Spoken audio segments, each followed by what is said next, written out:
When we send an SMS, you've got 7 days to accept the offer or you forfeit it.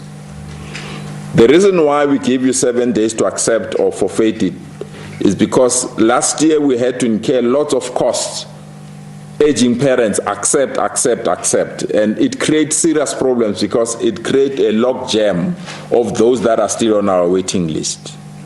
So because we don't need anything from you, we just need you to accept that we've given you this space. If you have decided to take your child either to another school or another province or to a private school, just indicate that I'm not accepting so that we can give that offer to another parent. So offers that are not accepted within the 7 days period will be forfeited. And we want to emphasize that point. But you've got 7 days, and I assume it's 7 working days. 7 school days. 7 school days. You've got 7 school days to accept the offer. And if you don't, we will then remove your child and you are not going to be part of the process.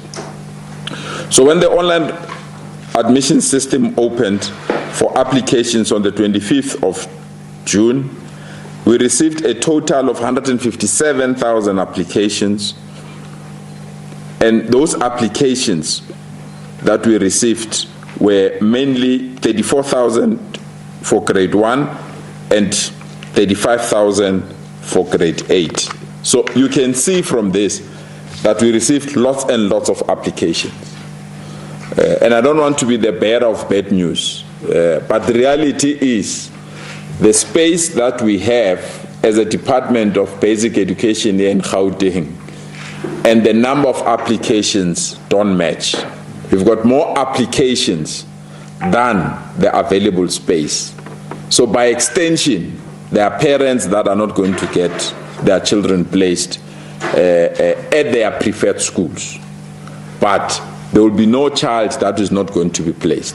The only difference is that we might place your child at the school that you didn't prefer on the base. And I'll take you the top 10 schools in Gauteng, both primary and high school, so that you can have an idea of the figures that we are talking about and the reasons why we can't place every child to their preferred schools.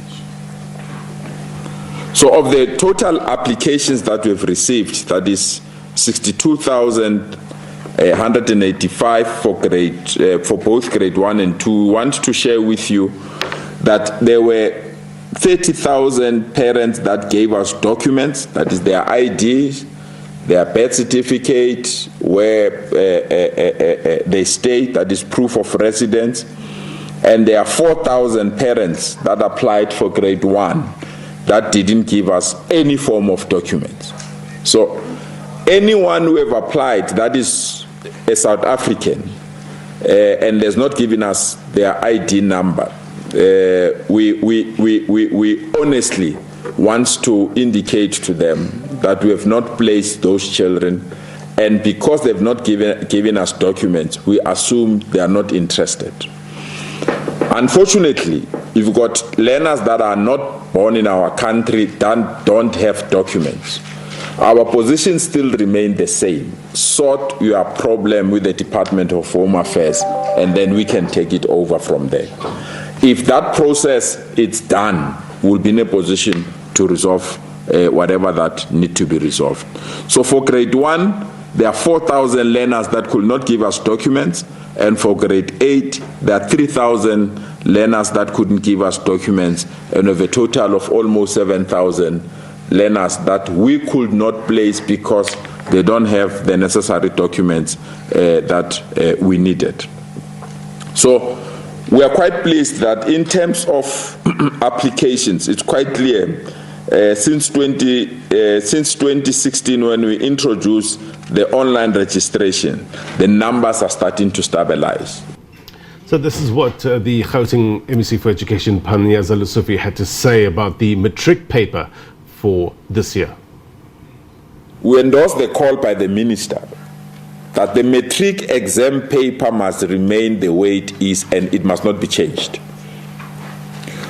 We must not say because this year we had COVID matriculants must write a lighter paper.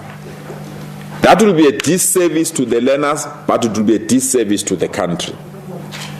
Matriculants of 2020 must be exactly the same as matriculants of 2013, 2010, or 2005. They must not be different. And we don't want to stigmatize the matriculants of 2020, so that when they go to university, they will say, you came here easily because of COVID. Well, South Africa has reported 64